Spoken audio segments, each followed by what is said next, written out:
Ilang tricycle driver sa Dagupan City ginagamit na dahilan ang baha upang maningin ng sobra ayon sa ilang commuters. Sundan sa report. Mula sa isang bus terminal sa Perez Boulevard, nagpatid ng tricycle si Cindy, di tunay na pangalan, sa barangay Maluod noong Sabado. Nagulat daw si Cindy nang singilin siya ng 400 pesos ng driver. Ang dahilan daw ng driver, mahirap bumiyahe sa baha. Yun daw po yung pinakamababang rate nila. So pati po yung ibang mga tricycle driver. So parang nagtulungan po sila na yun po yung talagang singil daw po dapat nila. Batid ng pamunuan ng Public Order and Safety Office na may mga nananamantalang tricycle driver at nirarason ang baha upang maningil ng sobra sa mga pasahero. Pero wala pa naman daw naghahain ng formal na reklamo sa kanilang tanggapan.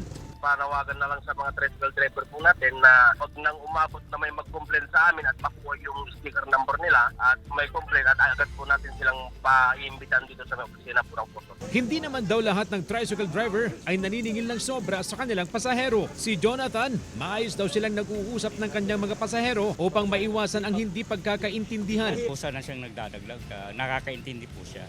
Yung mga iba kasi, medyo garapal na sila eh. Samantala, dahil sa epekto ng mga nagdaang kalamidad, naglabas ng kautusan ng LTO upang palawigin hanggang August 8 ang settlement sa traffic apprehension cases mula July 21 hanggang July 25. Extended din hanggang August 8 ang validity ng driver's license at motor registration na napaso noong July 21 to 25, 2025. Naman natin na 3 typhoons ang dumaan. Talagang nasalanda ang halos lahat ng parte ng Pilipinas. Kasama si Henry Duminsil, CJ Torida, One North, Central Luzon.